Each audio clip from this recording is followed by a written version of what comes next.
Assalamualaikum warahmatullahi wabarakatuh. Selamat pagi anak-anak.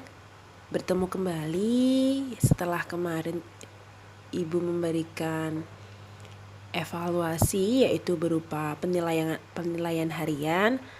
Sekarang kita akan melanjutkan yang kemarin kita sudah menyelesaikan tema 1. Sekarang kita akan melangkah ke tema 2, yaitu udara bersih bagi kesehatan. Sebelum melanjutkan ke materi, mari kita berdoa bersama-sama terlebih dahulu.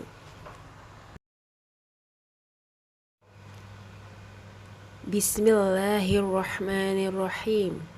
Before we start the class, let's pray first by reciting Al-Fatihah together, which is stand for first, Prophet Muhammad, second, our parents, third, teachers, fourth, and figures, and the last, ourselves. Al-Fatihah.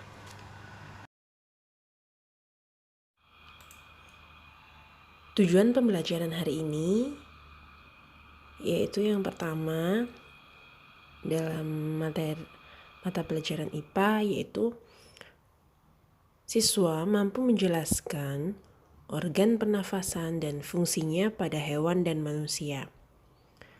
Jika pada mata pelajaran bahasa Indonesia, yaitu mengklasifikasi informasi yang didapat dari buku ke dalam aspek apa, di mana, kapan, siapa, mengapa, dan bagaimana. Sebelum melangkah ke materi sistem pernafasan hewan dan manusia, perlu kita ketahui terlebih dahulu bahwa setiap makhluk hidup itu bernafas. Hewan dan manusia membutuhkan oksigen untuk bernafas agar tetap hidup. Di mana bernafas itu adalah proses menghirup udara dan mengeluarkan karbon dioksida. Selanjutnya, kita akan belajar mengenai sistem pernafasan hewan, di mana hari ini kita akan membahas pernafasan hewan dari bermacam-macam hewan.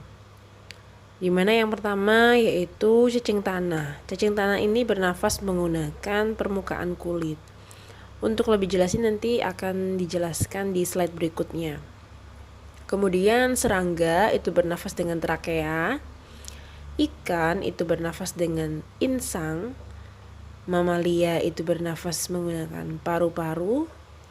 Amfibi atau kata itu bernafas menggunakan insang pada saat berudu. Sedangkan pada saat dewasa, kata itu bernafas menggunakan paru-paru dan kulit. Kemudian selanjutnya yaitu reptil atau reptilia, di mana reptil ini bernafas menggunakan paru-paru. Contoh yang termasuk reptil banyak ya, komodo, biawak, kemudian buaya, dan masih banyak yang lainnya. Yang terakhir yaitu aves atau burung, bernafas menggunakan paru-paru dibantu dengan pundi-pundi udara. Nah, untuk lebih jelasnya, lebih rincinya nanti per macam hewan ini akan kita bahas di slide selanjutnya.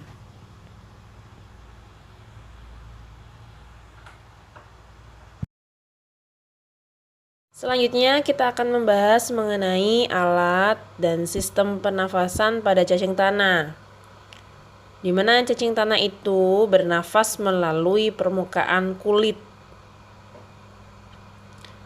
Kulit cacing itu selalu basah dan berlendir. Mengapa? Gunanya untuk memudahkan penyerapan oksigen dari udara. Cacing tanah itu memiliki kulit yang tipis dan terdapat banyak pembuluh darah. Saat udara masuk melalui kulit, oksigen diikat oleh darah. Nah, maka dari itu, darah cacing itu terkandung hemoglobin sehingga mampu mengikat oksigen.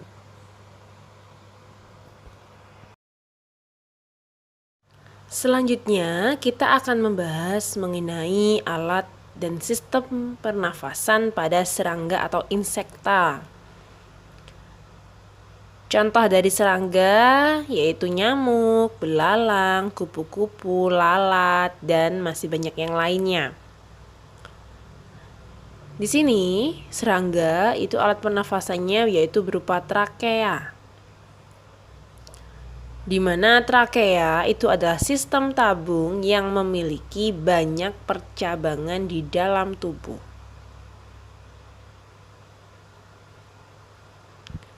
Percabangan trakea itu disebut trakeola. Udara itu memasuki trakea melalui pori-pori kecil di permukaan tubuh serangga yang disebut spirakel seperti pada gambar.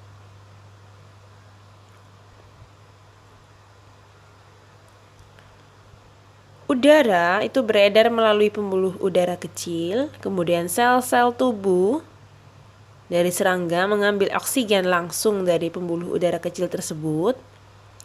Kemudian karbon dioksida dari sel akan mengalir ke trakeola, lalu dibuang melalui lubang spirakel seperti pada gambar.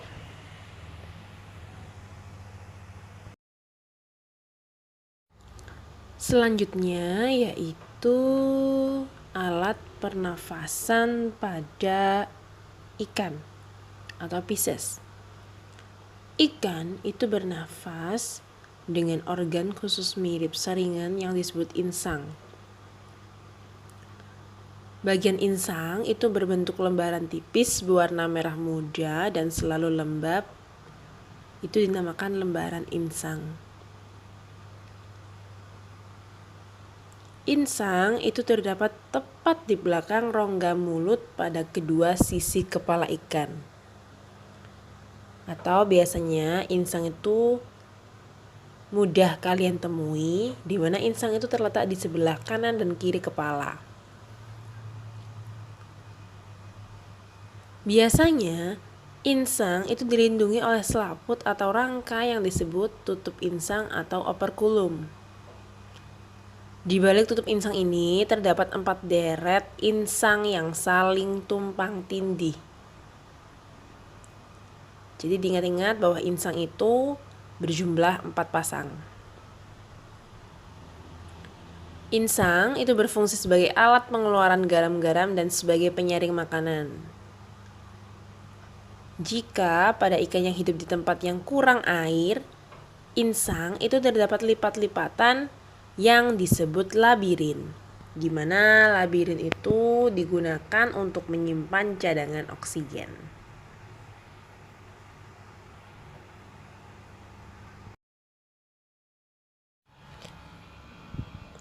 Kita akan membahas mengenai mamalia, di mana mamalia itu adalah jenis hewan yang menyusui.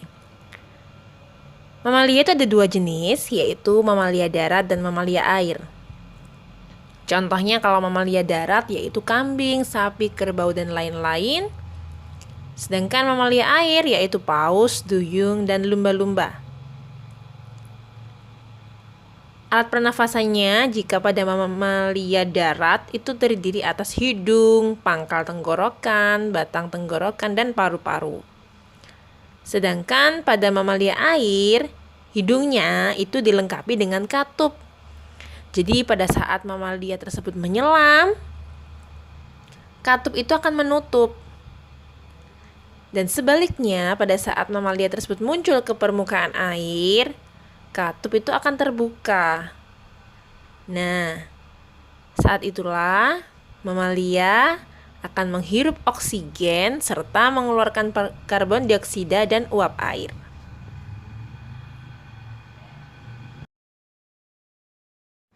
Selanjutnya, kita akan membahas mengenai amfibi.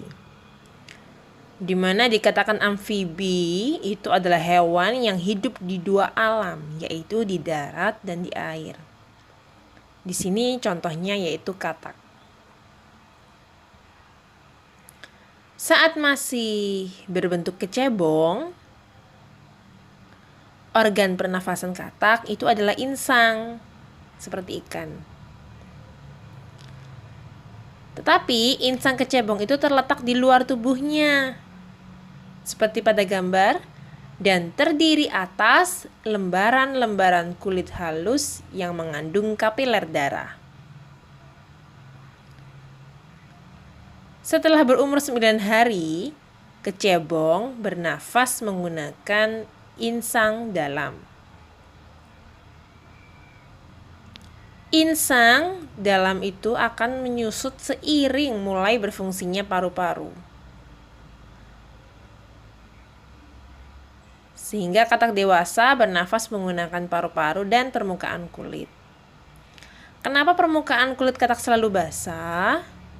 Itu bertujuan untuk memudahkan penyerapan oksigen dari udara.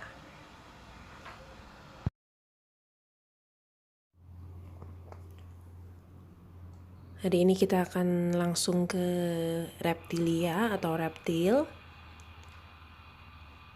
Jadi pada hewan reptil itu paru-paru reptil itu terletak di dalam rongga dada dan dilindungi oleh tulang rusuk. Dimana contoh dari hewan reptil itu seperti ular, buaya, cicak, biawak, dan kadal. Paru-paru reptil yang sederhana itu terdiri dari beberapa lipatan dinding yang dapat memperbesar permukaan paru-paru.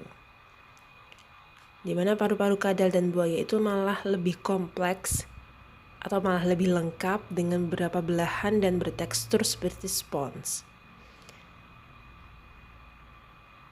Sedangkan pada reptil yang sering berkubang di air seperti buaya, itu lubang hidungnya terdapat katup yang dapat tertutup ketika menyelam. Mengapa? Karena ini bertujuan agar air tidak terhisap masuk ke dalam paru-paru.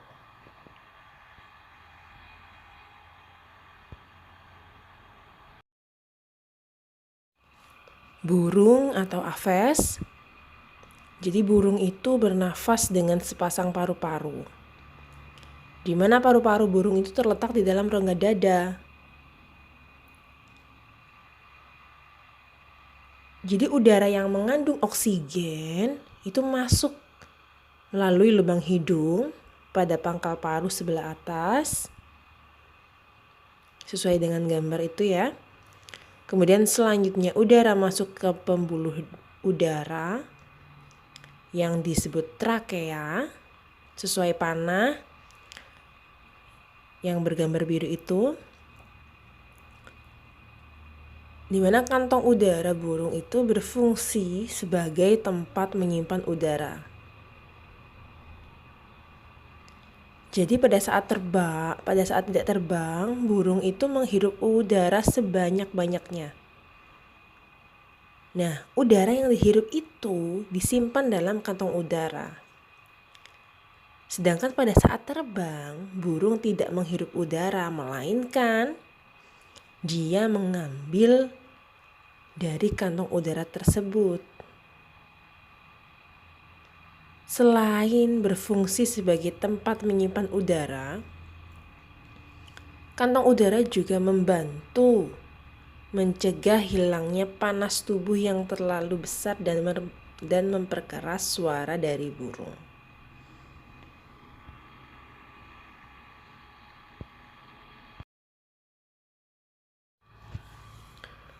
Manusia dan hewan membutuhkan oksigen untuk hidup.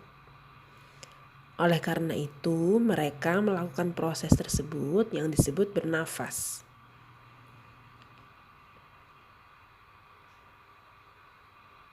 Jadi, bernafas itu adalah kegiatan menghirup dan mengeluarkan udara.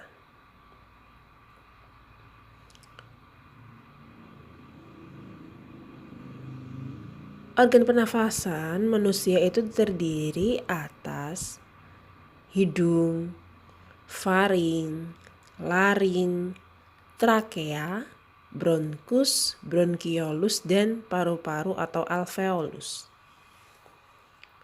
Di mana semuanya ini sudah Ibu jelaskan di slide apa saja yang dimaksud dengan faring, kemudian letak-letaknya.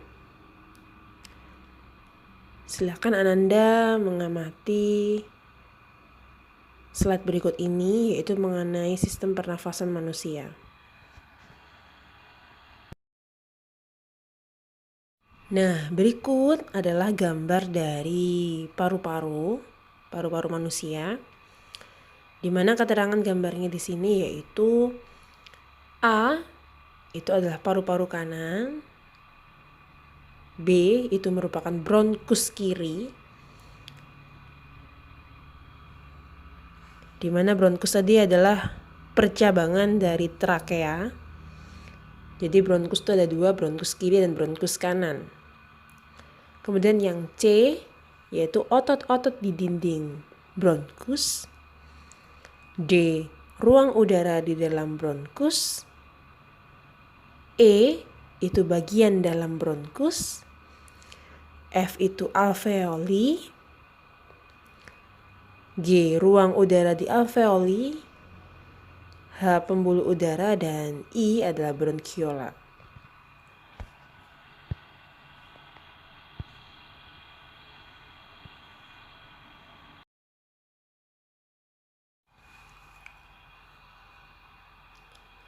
Gambar di slide ini yaitu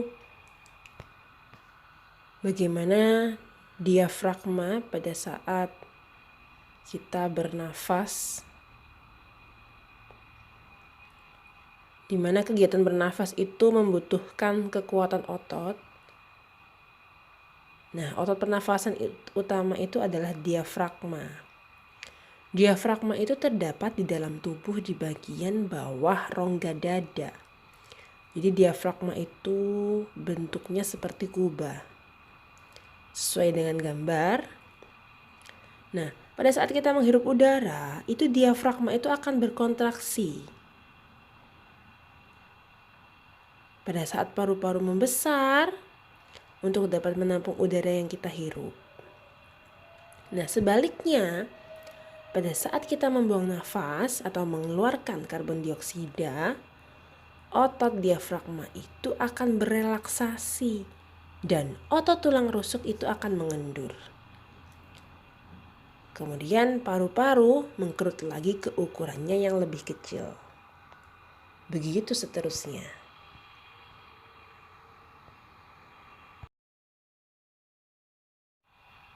Proses pernafasan pada manusia itu ada dua, di mana ada inspirasi dan ekspirasi.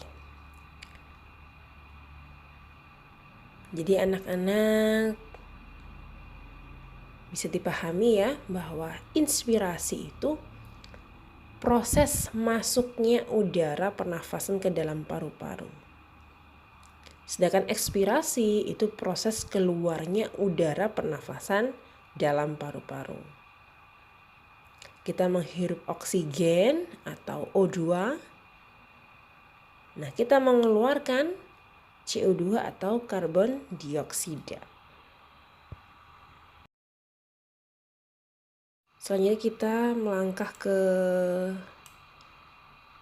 mata pelajaran bahasa Indonesia, di mana di sini kita akan menemukan informasi penting dari bacaan Dayu dan ikan hias.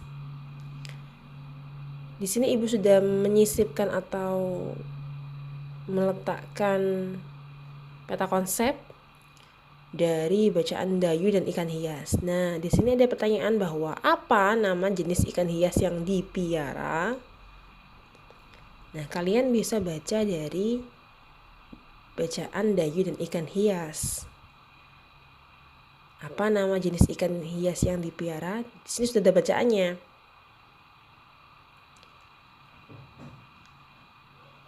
Dayu memelihara banyak ikan hias berjenis ikan mas koki. Jadi sudah jelas bahwa jawaban yang pertama yaitu ikan mas koki. Untuk selanjutnya bisa kalian kerjakan sendiri, yaitu kalian bisa membaca atau melihat informasi dari bacaan tersebut. Selanjutnya kita akan belajar mengenai kata tanya, di mana kata tanya itu terdiri dari apa, siapa, di mana, kapan, mengapa, dan bagaimana. Di sini nanti Ibu akan menjelaskan kata-kata tanya tersebut itu gunanya untuk menanyakan apa saja. Jadi yang pertama yaitu mengenai kata tanya apa. Jadi kata tanya apa itu digunakan untuk menanyakan benda, keadaan, atau perbuatan.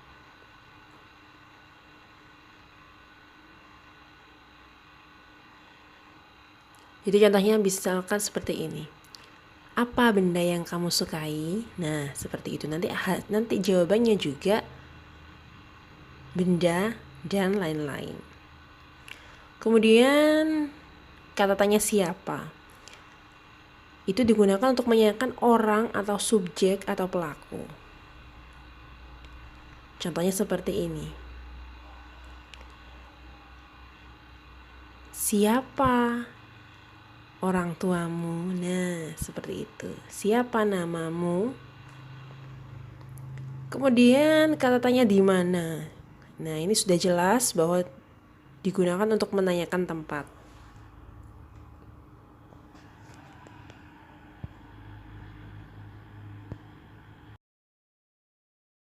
Selanjutnya yaitu kata tanya kapan. Ini sudah jelas bahwa gunanya ya untuk menanyakan waktu. Kemudian kata tanya bagaimana itu digunakan untuk menanyakan cara atau proses sebuah peristiwa berlangsung serta keadaan atau kejelasan suatu hal. Jadi contohnya bagaimana caranya membuat sebuah lukisan. Nah, seperti itu. Nah, itu kita akan menanyakan cara atau proses. Kemudian kata tanya mengapa. Nah, ini digunakan untuk menanyakan sebab atau alasan suatu peristiwa terjadi. Jadi biasanya kata tanya mengapa ini ditandai dengan jawaban. Itu dengan kata karena.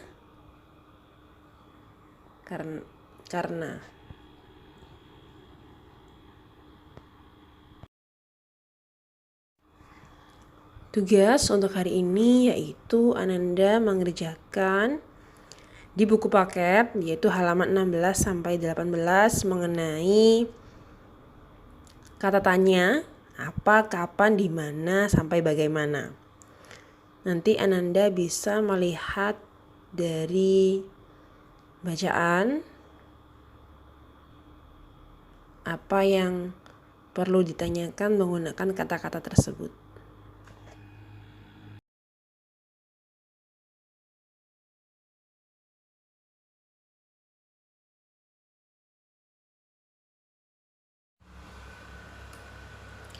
Alhamdulillah, materi hari ini sudah terselesaikan dan sudah tersampaikan kepada kalian semuanya. Semoga Ananda faham dengan apa yang sudah Ibu jelaskan dan semoga bermanfaat. Sebelum kita mengakhiri pembelajaran hari ini, mari kita berdoa bersama-sama kembali untuk menutup pembelajaran hari ini. Alhamdulillahi Rabbil Alamin. Before we end today's online class, let's pray together by reciting Al-Asr so that the material we learn is useful in the world and hereafter. Amin.